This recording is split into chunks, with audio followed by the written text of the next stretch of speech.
안녕하세요. 만약에 인류 역사의 거대한 전환점이 바로 지금이고 그 미래의 열쇠를 한 나라가 쥐고 있다면 어떠실 것 같으세요? 오늘은 바로 이 흥미로운 영적 철학을 함께 파헤쳐 보겠습니다.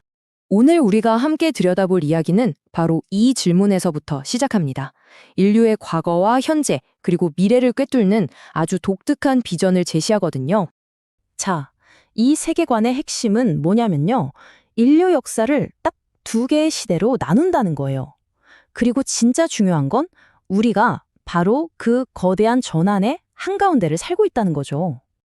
그러니까 이 두 시대는 말하자면 인류 발전의 완전한 한 사이클을 보여주는 거예요. 먼저 지식을 차곡차곡 쌓는 선천시대를 지나서 이제는 그 지식을 지혜롭게 써야 하는 후천시대로 넘어간다는 거죠. 이 첫 번째 시대, 그러니까 지식을 쌓던 이 선천시대는요, 우리 인류의 공동 경험을 위한 어떤 기반 다지기였다. 이렇게 볼 수 있어요. 인류 역사의 거의 대부분을 차지하는 꼭 필요했던 발전 단계였다는 거죠. 이 철학에서는 인류 전체 여정의 무려 70%가 단 하나의 과업을 위해서 존재했다고 봐요. 그게 뭐냐면 바로 이거예요. 수많은 시행착오를 거치면서 지식, 기술, 경험 같은 것들을 축적하는 시간이었던 거죠. 인류가 앞으로 살아갈 세상에 어떤 지적이고 물질적인 무기들을 차곡차곡 쌓아 올리는 시기였다고 할까요? 물론 그 과정에서 갈등도 많고 고난도 많았지만 그게 다 성장을 위한 필수 과정이었다고 보는 겁니다. 여기서 진짜 중요한 포인트는 뭐냐면 이 모든 고난의 역사가 그냥 실수가 아니었다는 거예요. 다음에 올 새로운 시대, 즉 후천 시대를 위해서 반드시 거쳐야만 했던 그런 준비 단계였다는 의미가 담겨 있습니다. 자, 그렇다면 이 거대한 인류사라는 그림 안에서 각 나라나 문명은 도대체 어떤 역할을 맡고 있을까요?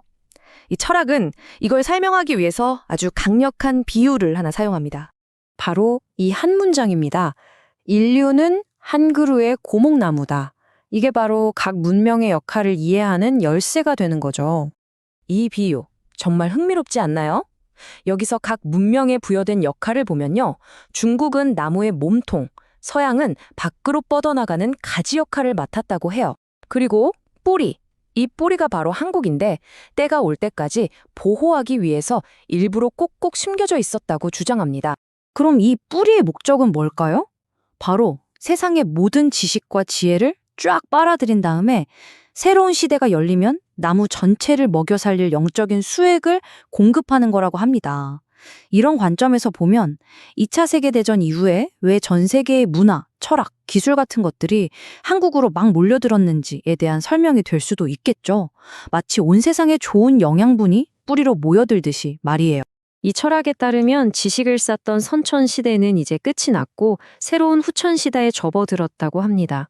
하지만 그 전환 과정이 순탄치만은 않아서 지금 우리가 보고 있는 이런 전 세계적인 마찰을 일으키고 있다는 거죠.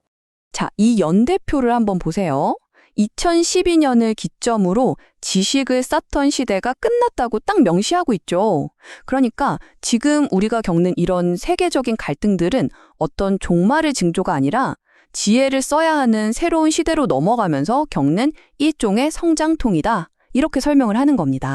여기서 가장 큰 변화, 제가 보기엔 바로 책임의 주체가 바뀌었다는 점 같아요.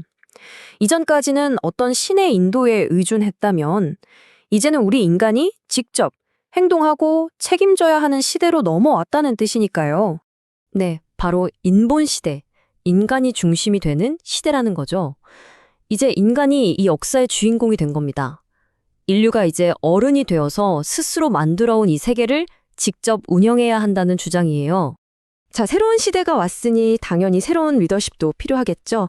특히 이 세계적인 변화의 출발점으로 보는 한국의 지도자에게는 더더욱 그럴 겁니다. 과거의 지도자와 새로운 지도자의 역할이 어떻게 다른지 보세요. 완전히 다르죠?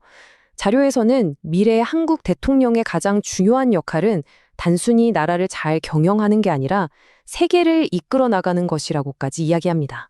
이 70대 30 법칙이 바로 핵심 원칙인데요.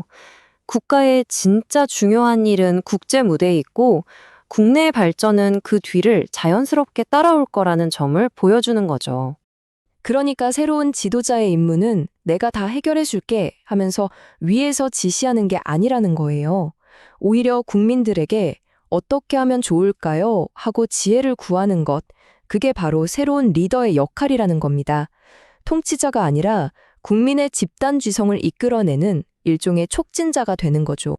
와, 그럼 이렇게 거대한 시대적 전환 속에서 우리 같은 보통 사람, 개인은 도대체 어떤 역할을 해야 할까요? 이 철학에서는요, 이 새로운 시대에 사명을 짊어진 사람들을 부르는 특별한 이름이 있다고 합니다.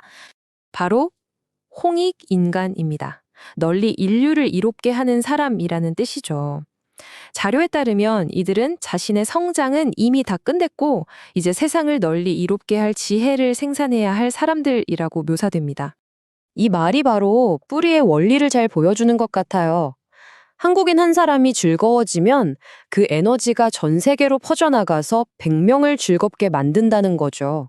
정말 놀랍지 않나요? 그러니까 내가 행복하게 사는 것 자체가 곧 세계를 위한 일이 된다는 뜻이기도 합니다. 그럼 이들의 구체적인 사명은 뭘까요? 더 이상 그냥 기도만 하는 게 아니라 자기 자신을 깊이 탐구하고 그 지식으로 다른 사람을 돕고 즐겁게 살면서 세상의 에너지를 끌어올리는 거예요. 결국 신의 개입을 기다리는 게 아니라 바로 우리 자신의 행동이 미래를 만든다는 걸 깨닫는 것. 이게 바로 고목나무 비유를 완성하는 길이라는 거죠.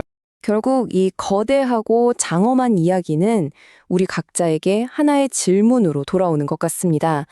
세상을 이롭게 하는 삶이란 과연 무엇일까? 그리고 나는 그 안에서 어떤 역할을 할 수 있을까?